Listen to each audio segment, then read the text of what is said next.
নমস্কার বন্ধুরা,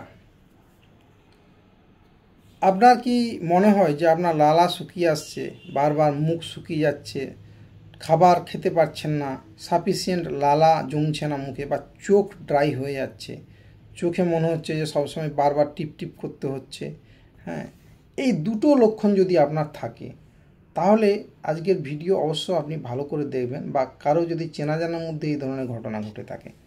কারণ রিসেন্টলি, এটা এত আগে ছিল না, 2012 সালের পর থেকে, অর্থাৎ লাস্ট 12 ইয়ার্স ধরে দেখছি যে অনেক পেশেন্টের যাদের ওরাল ক্যান্সার হয়েছে, জিভে, চোয়ালে বা গালে, মুখে, ঠোঁটে, তাদের দেখুন এই অংশটা কেটে বাদ দিতে হয়। তার সাথে কি হয়, আমাদের স্যালিভারি গ্ল্যান্ডের পোর্শন থাকে, সেটাকেও কেটে বাদ দিতে হয়। তার মধ্যে দেখছি যে একটা ব্যাকগ্রাউন্ডে একটা একটা দীর্ঘদিনের একটা কিন্তু যুদ্ধ সেই রোগীকে করতে হয়েছে নিজের অজান্তে। তাদের কিন্তু এই ধরনের একটা ঘটনা ছিল, হিস্ট্রি ছিল, তারা হয়তো এত ভালো করে খেয়াল করেনি। সেটার নাম হচ্ছে জগরেন সিনড্রোম।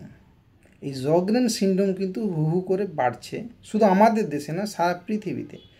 এর কারণ এটা একটা অটোইমিউন ডিজিজ। অটোইমিউন ডিজিজ কি, আপনার নিজের শরীরেরই কিছু অ্যান্টিবডি আপনার এই সব স্ট্রাকচারগুলোকে নষ্ট করে দিচ্ছে, যেখান থেকে আমাদের সিক্রেশন, এইসব জল, পাচক রস উৎপন্ন হয়, সেই জিনিসগুলো, ল্যাক্রামাইল গ্ল্যান্ড, স্যালিভারি গ্ল্যান্ড, এখানে প্যারোটিড, এখানে সাবম্যানুলার সাবলিঙ্গুয়াল, এইসব গ্ল্যান্ডকে শেষ করছে।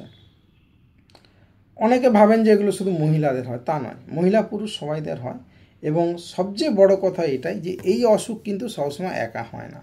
যেহেতু অটোইমিউন ডিজিজ, এর কোনো মাথামুন্ডু থাকে না, শরীরের যে কোনো জায়গায় এফেক্ট করতে পারে, এবং অনেক সময় এটা ভাস্কুলাইটিস পর্যন্ত হতে পারে।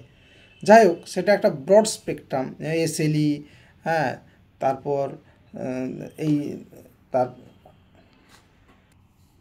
থাইরয়েডাইটিস, কিডনি ডিজিজ, এই রকম নানা রকম অসুখ থাকে, স্কিনের ভাস্কুলাইটিস, গ্রানুলোম্যাটোসিস, ওয়েগনার্স গ্রানুলোম্যাটোসিস, এই ধরনের নানা রকম ডিজিজ থাকে, স্কিন ডিজিজ থাকে, তার সাথে এটা কিন্তু রিলেটেড হতে পারে। তো এর ফলে কি হয় যে অন্য যেগুলো, যেহেতু এই সমস্যাটা খুব বেশি সমস্যা না, অনেকে ভাবছে যে লালা আমি এমনিই কম, জল খাচ্ছি কম, তাই জন্য। কিন্তু এটা আপনাদের খেয়াল রাখতে হবে যে এটা আপনি জল খাওয়ার পরেও দেখবেন যে লালা ভাবটা কিন্তু কম, জলই বেশি মুখের মধ্যে। লালার মধ্যে যে একটা পিচ্ছিল ব্যাপার থাকে, এবং আপনার খাবারের সেটা চিবোতে বা আস্বাদন করতে যে সুবিধে করে, সেটা কিন্তু করবে না। আপনার মনে হবে যে জল দিয়েও সেই ক্ষতি, সেই এটা পূরণ হচ্ছে না, সেই ক্ষতিটা পূরণ হচ্ছে না, আপনার সেই সেন্সেশনটা আসছে না। তাহলে আপনাকে অবশ্যই কয়েকটা টেস্ট করাতে হবে, এবং টেস্ট করিয়ে আপনি যদি দেখেন যে সব ঠিক আছে, অনেক সময় হতেই পারে, অন্যান্য কারণে হতেই পারে, ডিহাইড্রেশন হয়েছে, কারো সুগার আছে, কারো নার্ভের অসুখ আছে, হ্যাঁ, নানা রকম হতে পারে। সেগুলো ছাড়া, বা কেউ কেউ মেডিসিন খাচ্ছে, ঠিক আছে, সেগুলো থেকে হতে, সেগুলো ছাড়া আপনার যদি এই ধরনের সিমটম থাকে, তাহলে কিন্তু জগরেন সিনড্রোম, এটা কিন্তু একটি মারাত্মক অসুখ। এবং অনেক সময় দেখা যায় যে যাদের ভবিষ্যতে ক্যান্সার হয়েছে, তার আগে এই জগরেন সিনড্রোম 3-4 বছর তারা কিন্তু নিজের অজান্তে ভুগেছে। এবং এর সাথে আপনার চোখেরও ড্রাইনেস হবে। সবসময় চোখের এবং মুখের ড্রাইনেস কিন্তু জগরেন সিনড্রোম না। এর জন্য বায়োপসি লাগে এবং কয়েকটা ব্লাড টেস্ট লাগে, ঠিক আছে। সেই ব্লাড টেস্টেই কিন্তু জানা যায়, আর তাতেও যদি না জানা যায়, ছোট্ট একটা বায়োপসিতে আমরা ফোকাস করি হিস্টোপ্যাথোলজিতে। আমি এরকম অনেক কেস পেয়েছি রিসেন্টলি, তো পিজি হসপিটাল থেকে প্রচুর কেস পাচ্ছি জগরেন সিনড্রোম। দেখুন, যা ডায়াগনোসিস হচ্ছে জগরেন সিনড্রোম, ডাক্তার ভাবছে, তার মধ্যে কিন্তু 60% জগরেন সিনড্রোম পজিটিভ হচ্ছে, 40% কিন্তু নর্মাল বেরোচ্ছে, বা অন্য কোনো ইনফ্লামেশন আছে, ঠিক আছে।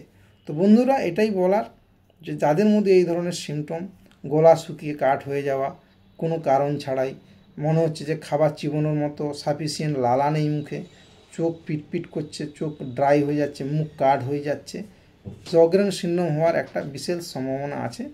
তো তারা এই ভিডিওটি দেখুন বা দেখান, শেয়ার করুন, এবং নিজেদের মধ্যে সচেতন থাকুন। সেরকম যদি মনে হয় যে অন্যান্য সব কিছু করার পরেও, ট্রিটমেন্ট করার পরেও আপনার যদি থেকে যায়, তাহলে ব্লাডের টেস্ট করাবেন।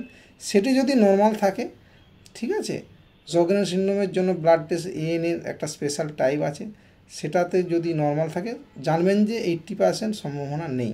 তাতে যদি পজিটিভ থাকে তাহলে আপনার একটা বায়োপসি করাতে হতে পারে। ধন্যবাদ।